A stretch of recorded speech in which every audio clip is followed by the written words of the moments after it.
Bon matin tout le monde, on est aujourd'hui le 22 décembre.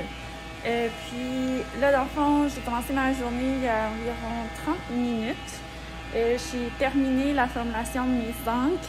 Ils sont en train de chauffer avant d'être imprimés. Là, je viens d'ouvrir mon évaporateur. Puis la prochaine étape, c'est d'aller remplir un contenant d'azote liquide. Fait que je vais vous montrer ça. Okay.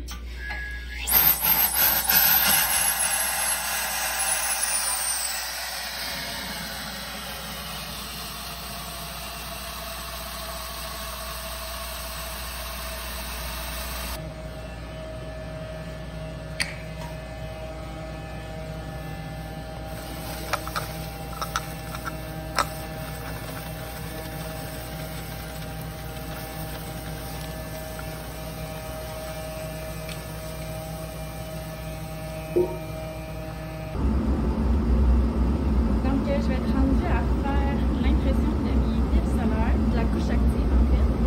Donc, j'ai des petits substrats comme ça de verre avec, je sais pas si vous voyez là, mais il y a deux couches déjà imprimées sur les piles solaires. Il y a une électrode transparente puis une couche transportrice d'électrons transparentes. Donc, pour imprimer, ce que je fais, je peux pas vous montrer live parce que j'ai besoin de mes deux mains pour le faire. Mais dans le fond, ce que je vais faire, c'est je vais déposer mon encre sur le dessus. Puis ensuite, j'ai une pédale à mon pied pour activer la rotation. On appelle ça un speed moteur en fait. Là. Puis ici, je peux moduler là, la vitesse de rotation puis le temps de rotation de mes substrats. Donc, je vais vous montrer ça quand ça va tout être imprimé. Puis aujourd'hui, je fais 12 substrats. Donc, je teste 4 additifs différents. Puis je teste 3 températures de recueil différentes.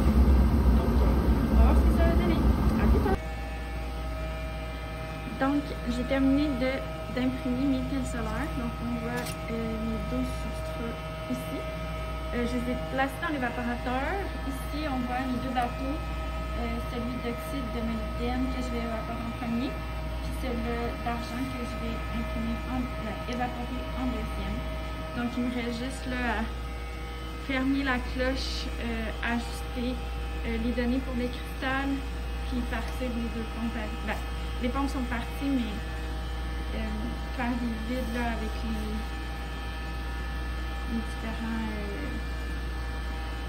différentes poignées ici.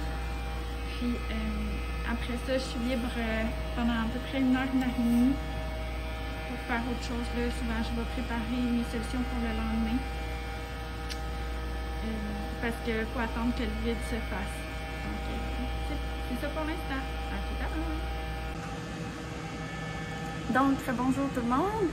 Il est rendu à peu près 12h15, donc ça fait environ 2 heures qu'on s'est parlé. Le vide sur ma machine, il est atteint. Donc, on décide d'avoir un vide d'à peu près 2 à la 10-7. Donc, je vais pouvoir évaporer mon oxyde de molybdène, puis ensuite mon argent. Je vais vous montrer un petit peu tantôt là, à quoi ça ressemble quand ça évapore. Donc, j'ai commencé à évaporer mon oxyde de molybdène. C'est vraiment pas évident à filmer. Attendez. Vous voyez, c'est mon petit bateau d'oxyde de molybdène. On voit qu'il est effervescent. Donc, c'est parce que dans le fond, on met du courant. Puis grâce au vide, on n'a pas besoin d'en mettre trop. Ça permet d'évaporer. Dans le fond, il montre. Puis il va jusqu'au cristal qui est ici. C'est lui qui me dicte quelle épaisseur et à quelle vitesse j'évapore. Ça va aussi là, sur mes substrats qu'on voit là, juste ici en haut. Donc là, c'est ça. Ici, je suis l'épaisseur que j'évapore puis la vitesse. Fait que je vous reviens quand on va évaporer l'argent plus tard. Donc, on se reparle. Il est maintenant 1 demi-heure plus tard. On est rendu à évaporer l'argent. C'est vraiment difficile à voir. Mais vous voyez là, il y a deux petites. Excusez. Ouais, mon doigt. Il y a deux petites boules au centre. Ça, c'est mes boules d'argent. Dans le fond, là, je mets du courant jusqu'à ce qu'on les voit pétiller. Dans le fond, jusqu'à ce que l'argent solide devienne liquide. Puis ensuite, je vais tasser mon shutter pour pouvoir permettre l'évaporation de l'argent qui sont mes électrodes là, sur mes piles solaires. Donc, je ne sais pas si vous voyez, là, mais on le voit, l'argent qui est en train de tourbillonner puis de s'évaporer. Ici, on voit encore une fois mon épaisseur puis la vitesse d'évaporation. Donc, je viens juste de terminer mon dépôt d'argent. Donc, on peut même voir la réflexion de moi-même dans l'argent qui a coaté toute la cloche. Donc, maintenant, ce que je fais, c'est je sors mes échantillons. Puis ensuite, je dois tout nettoyer l'évaporateur avant d'aller faire des tests au simulateur solaire. Et là, je voulais juste vous montrer.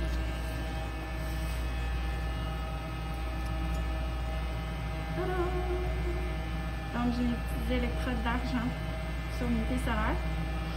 Puis, si vous voyez ici, chaque petit carré, c'est une pile solaire. Donc, ça en fait beaucoup à tester. À tantôt! Donc là, je suis rendue à calibrer le montage du simulateur solaire. Donc ici, on a une lampe avec un filtre. Puis ici, on a notre cellule de calibration qui est au centre là, du cercle doré. Donc, il faut que je calibre à 100 mA par centimètre carré. Puis après ça, je vais pouvoir tester mes piles solaires. Donc là, j'ai placé ma pile solaire dans le porte-échantillon, puis j'ai placé un masque pour qu'on ait une surface bien précise pour pouvoir faire mes calculs. Donc, ce que je fais en fait, c'est, on ne voit pas grand chose, mais je viens aligner comme ici la première cellule. Après ça, je peux enlever le petit masque, puis je fais start. Puis dans le fond, ce qui se passe, c'est qu'on fait un balayage de potentiel qu'on voit ici. Puis on mesure le courant de nos piles, puis on a un petit programme qui nous donne des résultats. Je vais juste faire la lampe. Comme là, c'était pas très bon. Ça a donné 7,35. Donc, je peux me dire que probablement cet additif-là, il n'est pas très bon. Puis d'habitude, j'ai plus autour de 11% là, avec ce blend de matériaux-là. Donc, même additif, mais avec un recuit thermique différent, ça semble nous donner des meilleurs résultats. Là, il est en train de scanner l'un avant l'autre.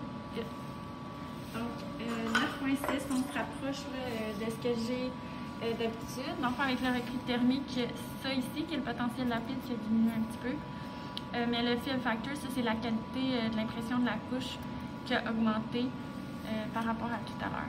Donc, je vais continuer de tester tous ces devices. Puis ensuite, je vais aller traiter les datas à mon bureau, sur mon ordinateur, préparer les encres pour demain. Puis ensuite, la journée va être finie. Donc, on va se voir plus tard ce soir. Bye! Donc, j'étais en train d'éditer mon podcast, puis j'ai encore des problèmes. Mais là, j'ai trouvé c'était quoi. Dans le fond, c'est un problème relié avec mon téléphone. C'est comme si mon ordi avait de la misère à lire les vidéos que j'importe de mon téléphone. Fait que là, j'ai pris mon autre caméra pour juste terminer la journée. Fait que dans le fond, qu'est-ce que j'ai fait ce soir quand je suis arrivée à la maison? Je me suis entraînée. Ben, je suis allée faire marcher Cléo. Après ça, je me suis entraînée. Puis j'ai mangé en éditant le podcast. Mais il y a une section que vous pouvez pas voir. Là, c'était un peu plate parce que c'était comme un unboxing. Il n'y a plus de surprise. Puis c'est tout déballé. Donc, j'ai reçu la commande que j'avais passée chez Folia Design. Dans le fond, mon chum, c'est comme un accro des plantes. Puis, j'en ai commandé une. Puis en même temps, je m'en étais commandé à moi aussi. Parce que, tant qu'à payer du shipping, on va se commander des plantes. Donc, je me suis commandé un potos néon, une Crispy Wave et cette plante-là que je me rappelle plus c'est quoi le nom. c'est écrit sur la feuille. Ça. Cette plante-là. Puis un pot. La seule affaire qui est dommage, c'est que le cadeau à mon chum n'était pas dans la commande que j'ai reçue. Puis quand j'ai voulu appeler, il était déjà fermé pour la journée. Je leur ai laissé un message, donc on va voir comment ça va se terminer demain. Sinon, autre commande que j'ai reçue. Allô Cléo! J'ai reçu ma commande du Black Friday de chez Black Bell Fabrics. Bon, tantôt je vous avais tout montré les tissus, mais là je me dis, on dirait que c'est comme le destin. Je vais vous le montrer là, puis je vais vous en parler juste dans mon prochain podcast régulier qui devrait être là, entre Noël puis le jour de l'an. Donc, je pense que c'est pas mal ça pour aujourd'hui. Excusez, j'ai de quoi dans l'œil. Probablement une grande mascara. Donc, c'est pas mal ça pour la journée. Excusez, j'ai comme tendance à me regarder dans l'écran. Donc, je pense que c'est pas mal ça pour la journée. Demain, ça va être la dernière journée de travail avant les vacances. Ça va faire du bien. Je comptais ça l'autre jour. La dernière fois j'ai eu des vacances à Noël, c'était en 2011, puis la fois d'avant c'était en 2007. Fait que je pense que je vais être due là pour passer des vacances de Noël tranquille à la maison. Je vais faire un staycation, coude tricoté en masse. Puis c'est ça, encore une fois ce soir je voulais tricoter, mais ça donnera pas. Ah, il est là. Je voulais continuer mes petites chaussettes de Noël pour les avoir pour le 24.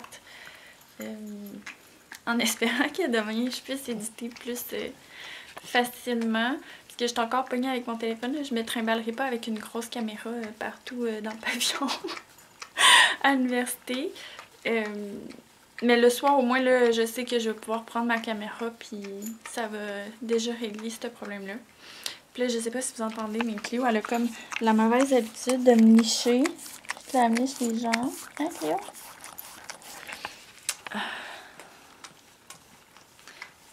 Ah, pas d'allure. Mais tantôt, je m'entraînais. Puis je l'ai filmé en plus pour vous montrer à quel point c'est particulier s'entraîner avec Cléo. Là, elle se met tout le temps dans mes jambes. Puis justement, là, dès qu'elle peut, genre, licher un bout de peau, elle le fait. Fait que là, elle est tout le temps en train de me licher les pieds, mais tu sais, quand tu t'entraînes, tu bouges les pieds. Là. En tout cas.